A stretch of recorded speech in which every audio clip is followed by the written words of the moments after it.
Thank you for stumbling across Retail Therapy Live. No, this is not retail therapy in the traditional sense. I will not be going shopping with you. I don't know you like that.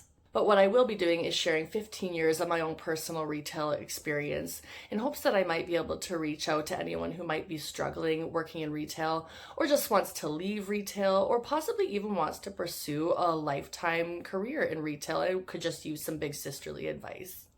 For today's video, I want to talk about drinking the Kool-Aid and what that exactly means, how I have perceived and navigated that as a part-timer, as a manager, and also differentiating between drinking the Kool-Aid and maybe just having stricter company policies that you don't agree with.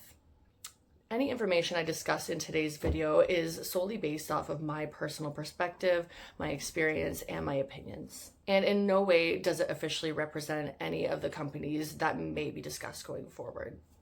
My only intention is to share my story, but not to misrepresent anybody or any company. So how many times have you heard the phrase, drinking the Kool-Aid, and what exactly does that mean? So according to Urban Dictionary, to drink the Kool-Aid means to completely buy into an idea or system, whether good or bad. This term originated from the Jonestown Massacre, where cult leader Jim Jones convinced his hundreds and hundreds of followers to drink poison Kool-Aid in order to commit mass self-unaliving. For an in-depth version of the Jonestown Massacre, please go watch Bailey Sarian's video. I'll link it down below. She's amazing. She's hilarious. I feel like I'm sitting with my best friend every time I watch one of her videos. So in a retail setting, drinking the Kool-Aid basically means you are sucking the company's dick in order to look good and fit in, which isn't necessarily a bad thing as long as you're not hurting anyone along the way.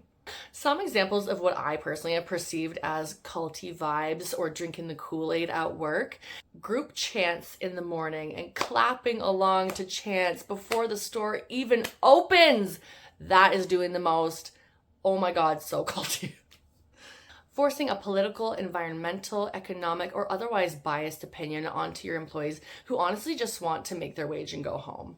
And lastly, from my personal experience, excluding any new trainees from participating in work events, using shared spaces such as the gym, like the work gym, or specific areas of the lunchroom, and putting in a bad word with management if you accidentally step on the toes of the good old boys club. Not gonna lie, I've definitely drank the Kool-Aid before when I thought it was gonna benefit me.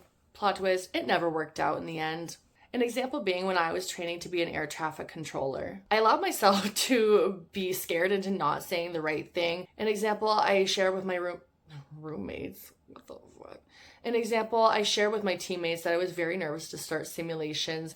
And immediately they said, don't let any of the trainers hear you saying that. You're going to look so bad. And I avoided those trainee forbidden areas such as the gym and the cafeteria again because I was so scared I was going to get in trouble. I was so scared of losing an incredible opportunity that I didn't allow myself to have any fun or connect with people around me. As it turns out, I got fired anyways because I just wasn't competent in the skills that they needed for that specific job. Which is totally fair because air traffic control is literally lives at stake. So I can't blame them there. It just wasn't for me. Anyways, I have also had my moments where I was confusing culty vibes with just a general dislike of the company, the policies, the uniforms, the work, etc. And over the years, I've learned to ask myself, is it culty or am I just being defiant? As I've gotten older, the answer has become very clear. Maybe I just have a problem working as a part of a well-oiled machine. As my beautiful sister says, there is no team in I. I often feel like a squeaky wheel and not a good one. I believe a very clear moment of defiance on my part is looking back on when I worked at Estee Lauder. I always tried to find ways of not wearing my uniform properly, not performing basic tasks that I was asked to do, such as cold calling, because I always felt like they were kind of pushing their culty narrative on me. But in hindsight, they were just paying me to play a role and perform basic tasks in order to keep the business running smooth.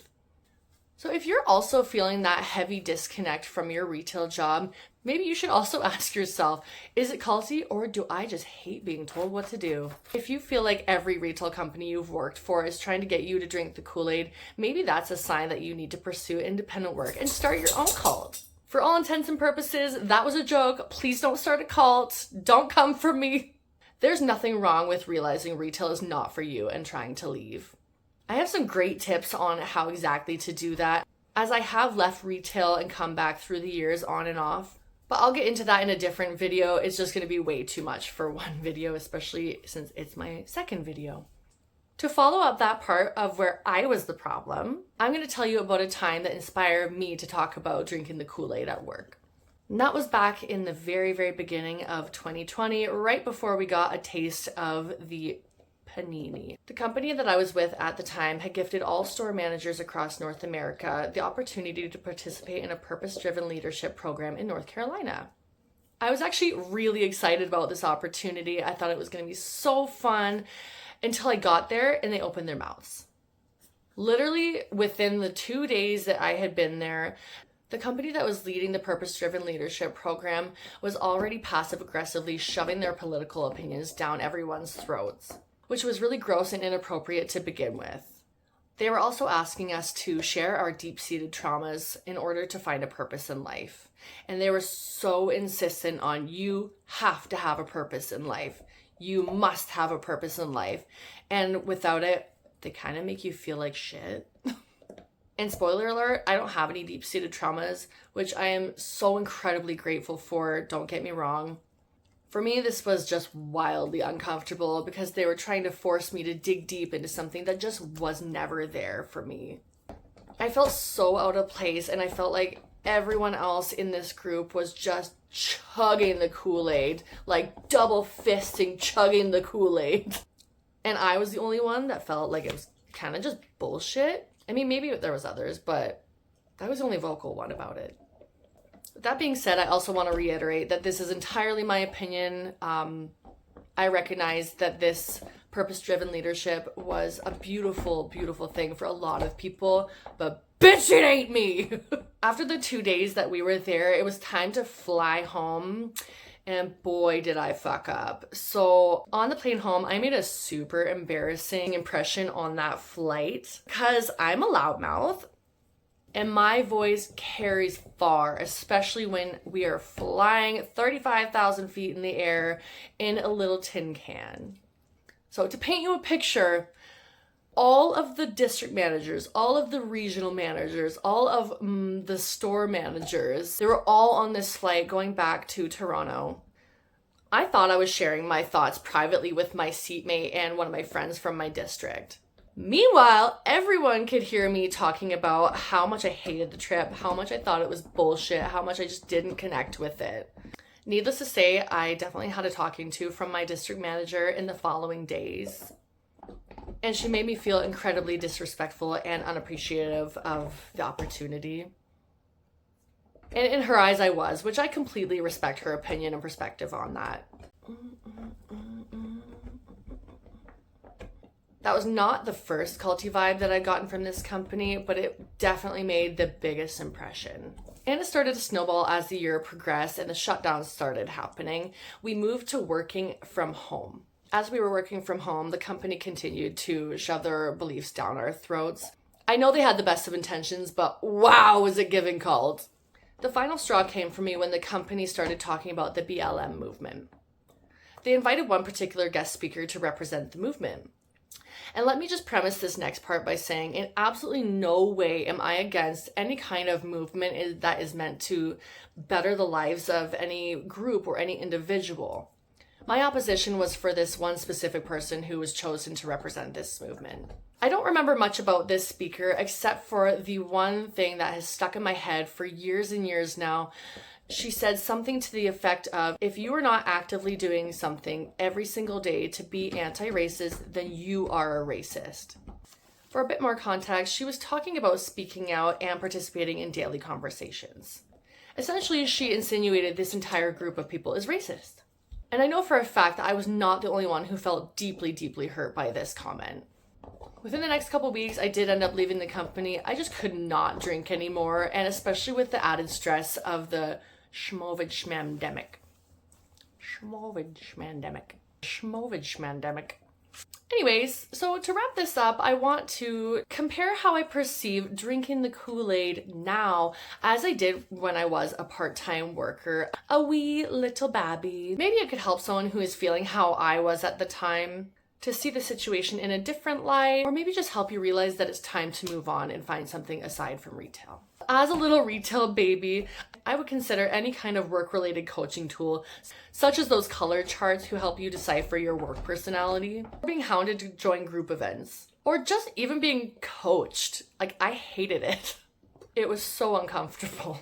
Seeing it now as a retail manager for 7 years, I realized that these are all types of different tools that we're using for new trainees or even existing employees, just to get a better understanding of how they learn, what they need from us as management, and just a great way to make new people feel very welcomed and invited into a new environment. A lot of what I felt was culty back then, I now see as an attempt to boost morale and cultivate good working relationships, and also just give back to the employees.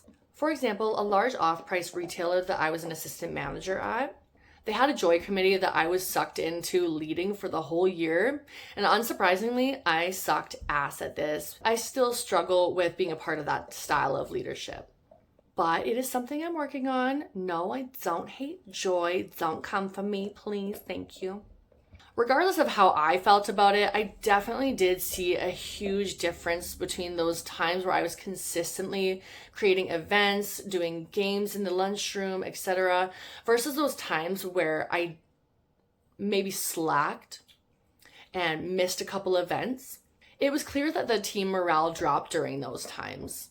Even in my small store that I'm managing now, we were doing competitions every single weekend with just little prizes here and there. I ended up putting a pause on that because, as I said in the previous video, Body Shop's going through a bit of a hard time right now. I won't get into that. You can Google it. But it just kind of put a damper on our celebrations. We were all scared that we weren't going to have a job. So I got really sidetracked and ended up just forgetting to continue these weekend competitions. And I definitely see a difference in my team, and they've asked to bring it back, and they asked why we stopped, and I feel horrible because I absolutely love my team. If any of you end up watching this, I fucking love you. I hope you know that. Zane, I know you're gonna watch this. It's kind of funny how your perspective changes with experience and different positions that you hold. That's about all I have to contribute to this topic, so we'll wrap it up here. Thank you again for stumbling across Retail Therapy Liv. Thank you again for stumbling across Retail Therapy Liv. I hope you'll come back next week and chat with me again. In the meantime, you can find me on TikTok and Instagram with the same handle at Retail Park. Retail Park? What the fuck? In the meantime, you can find me on TikTok and Instagram at RetailTherapyLiv. I do plan on posting a lot more frequently there through the week, just some silly shit to laugh at. But until next time, bye Felicia.